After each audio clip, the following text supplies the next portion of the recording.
नमस्कार प्रिय दर्शकों, आप देख रहे हैं ज्योतिष मंत्रा। प्रिय दर्शकों, आज गुरु गोरखनाथ जी का एक विशेष सावर मंत्र देने जा रहा हूं। यह सावर मंत्र विशेषकर उस परिस्थिति के लिए है जब आप लगातार बार बार प्रयास कर रहे हैं, आपकी मेहनत सफल नहीं हो रही या फिर आपके कार्यों में बार बार विघ्न आ रहा है। अब चाहे वो विघ्न किसी शत्रु के कारण आ रहा हो या फिर आपके भाग्य के कारण आ रहा हो, परिस्थितियां कुछ भी हो, कैसी भी हो, आज का ये मंत्र प्रयोग गुरु गोरखनाथ जी की कृपा से आपके भाग्य की बाधा को दूर करके, शत्रुओं का नाश करके आपके कार्य की सिद्धि करता है। अत्यंत प्रभावशाली और चमत्कारिक ये मंत्र प्रयोग माना जाता है और मंत्र प्रयोग भी अत्यंत सरल है।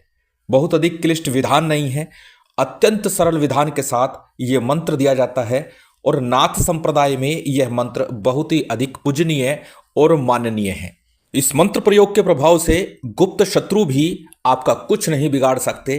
प्रत्यक्ष की तो बात ही दूर है, जो सामने हो उससे लड़ा जाता है, परंतु जो सामने नहीं है, जिसका पता नहीं है, उससे कैसे लड़े। उस परिस्थिति में भी यह मंत्र पूर्णतः कार्य करता है, आपके प्रत्येक शत्रु को समूल नाश करता है, शत्रुता का नाश करता है। और इसीलिए कहा है यह मंत्र अत्यंत प्रभावकारी और चमत्कारिक है।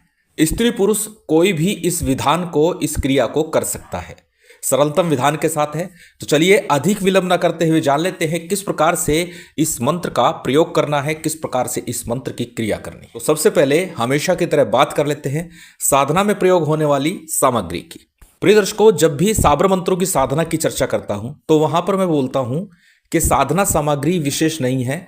जो सामान्य पूजन सामग्री है उसके साथ मुख्य सामग्री होती है जो उस साधना के लिए प्रयोग की जाती है। तो यहां पर भी साधना सामग्री के लिए सामान्य अक्षत, पुष्प, धूप, दीप, नैवेद्य जो आप रख सकें, रखना चाहें, परंतु मुख्य रूप से जो सामग्री है उसमें एक तेल का दीपक प्रज्वलित करना है।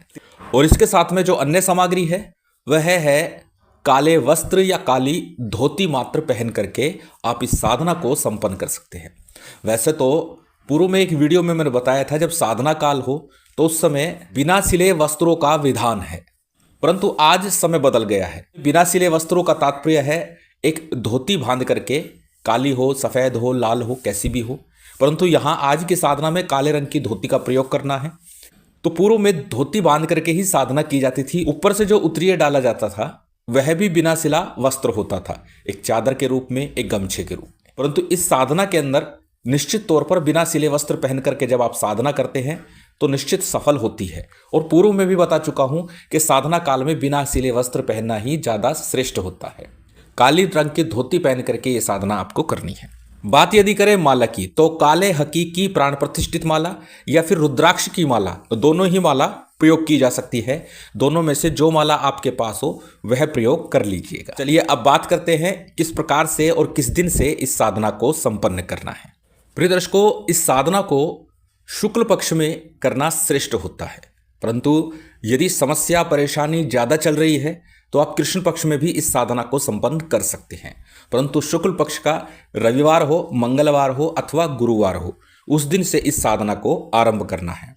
एक बात अनेकों बार बोलता हूं और शायद बार बार ही बोलता हूं कि जिस दिन भी साधना करें उस दिन सिद्ध योग मुहूर्त अवश्य हो।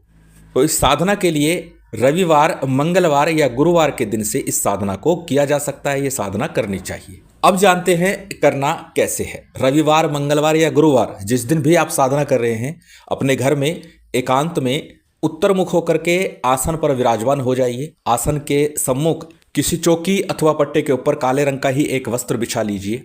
उसके ऊपर थोड़े से अक्षत रख दीजिए और अक्षत के ऊपर आपको दीपक रखना है। गुरु गोरखनाथ जी का, मच्छिंद्रनाथ जी का चित्र रखना चाहें तो अवश्य रखिए। इस साधना में अनिवार्यता नहीं है। दीपक स्थापित कर लिया, सबसे पहले हमेशा की तरह शुद्धि आचमन कीजिएगा और शुद्धि आचमन करने के पश्चात में दीपक प्रज्वलित कर लीजिएगा। दीपक प्रज्वलित करने के बाद में हमेशा की तरह संकल्प कीजिएगा। संकल्प में अपना नाम, अपना गोत्र, उस दिन का तिथि वार नक्षत्र बोलिएगा।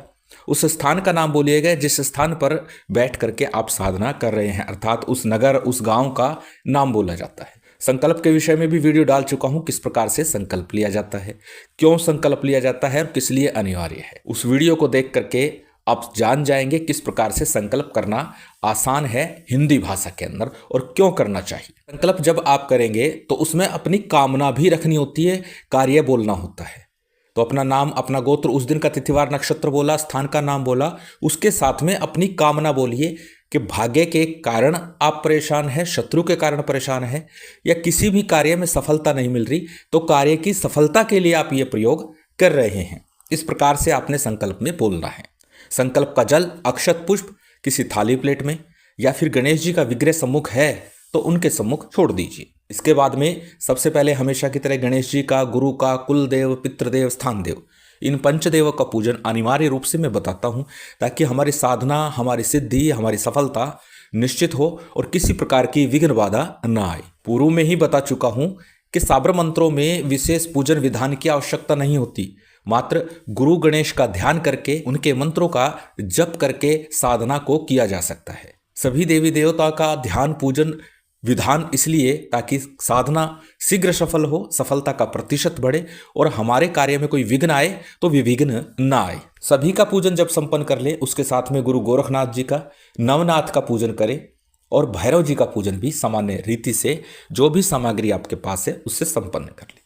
इसके बाद में हमेशा की तरह सबसे पहले एक माला गणेश मंत्र की आपको करनी है। ओम गंग गणपते नमः, इस मंत्र का आपको एक माला का जप करना है। तत्पश्चात एक माला गुरु मंत्र। यदि आपने गुरु दीक्षा नहीं ली, आपने कोई गुरु धारण नहीं किया, उस परिप्रेक्ष्य में भगवान शिव के पंचाक्षरी मंत्र का जप कर सकते हैं। गुरु गोरखनाथ जी के ही मंत्र ओम गुरु गोरक्षनाथाय नमः, इस मंत्र का जप कर सकते हैं, या फिर हमारे गुरुदेव द्वारा दिया गया मंत्र ओम परम तत्वाय नारायणाय गुरुभ्यो नमः, इस मंत्र का गुरु मंत्र के रूप में जप कर सकते हैं। जब आप गणेश मंत्र, गुरु मंत्र का जप संपूर्ण कर लेंगे और आज का मंत्र साबर मंत्र है और साबर मंत्रों की चर्चा हो तो निश्चित ये बोलता हूं कि साबर सिद्धि मंत्र का 11 या 21 बार उच्चारण अवश्य ही करें। जितना हो सके, संभव हो तो एक माला कर ले, क्योंकि ये मंत्र जितना करेंगे उतना आपको लाभ मिलेगा। साबर सिद्धि मंत्र डिस्क्रिप्शन में मिल जाएगा, स्क्रीन पर भी आपको दिखाया जा रहा है। एक बार मंत्र को बोलकर बता देता हूं। गुरु सठ गुरु है वीर, गुरु साहब सुमरी बड़ी भांत, सिंगी टोरो बन कहू मन नाऊ करतार, सकल गुरु की हर भजे घट्टा पकड़ उठ जाग, चेत संहार श्री परमहंस। ये साबर सिद्धि मंत्र है। इस मंत्र का 11 अथवा 21 बार या एक माला का जप कर सकते हैं, जिससे कि साधना सफल जल्दी होती है, साधना को बल मिलता है। जब आप इन मंत्रों का जप करेंगे उसके बाद में आज का जो मूल मंत्र है, इस मंत्र की आपको 11 माला का जप करना है। 11 माला का जप बहुत अधिक समय नहीं लगने वाला, मंत्र विस्तारित नहीं है, साबर मंत्र है। इसका तात्पर्य यह नहीं है मंत्र बहुत अधिक बड़ा होगा, छोटा सा सूक्ष्म सा ये मंत्र है। मंत्र आपकी स्क्रीन पर है, मंत्र का स्क्रीनशॉट ले सकते हैं, कॉपी नोटबुक में नोट कर सकते हैं। मंत्र को एक बार बोल करके बता देता हूं। मंत्र इस प्रकार है। असगंध का जोता, गोरखनाथ का चेला, गुरु गोरखनाथ ने दाव है खेला, अक्षतर बस्तर तीर कमंदर, 3 मछंदर 3 कमंदर, 5 गुरु का 5 ही चेला, 1 गोरख का यह सब खेला, शब्द साचा पिंड काचा, पुरो मंत्र ईश्वरो वाचा। जैसे कि बताया मंत्र बहुत अधिक बड़ा नहीं है, परंतु एक बात बार बार बोलता हूं कि पहले कोई भी जब साधना करते हैं तो मंत्र को पहले कंठस्थ कीजिए, अच्छे से याद कर लीजिए, ताकि आपकी साधना निर्विघ्न चले, किसी प्रकार का अटकाव रुकावट ना हो।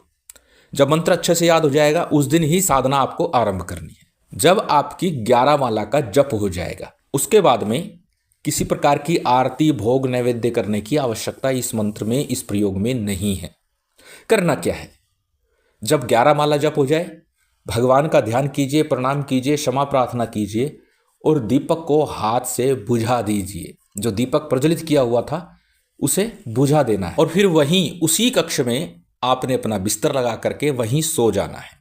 और ये क्रिया आपको लगातार 11 दिन करनी है। 5 से 7 दिन के अंदर ही कार्य सिद्धि होती दिखाई देगी, विघ्न बाधाएं दूर होती दिखाई देगी और शत्रु द्वारा किए गए कार्यों में आपको रुकावटें जो डाली जा रही थी वह भी आपको दिखाई देगा कि अब वो रुकावटें, वो परेशानियां दूर होती जा रही हैं।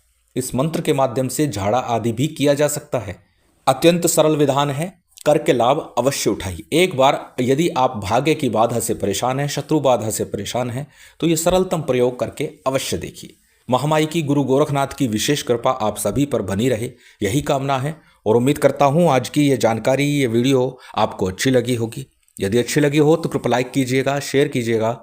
यदि चैनल पर नए हैं तो सब्सक्राइब कर बेल आइकन बटन दबा दीजिएगा। जय माता दी, जय श्री राम।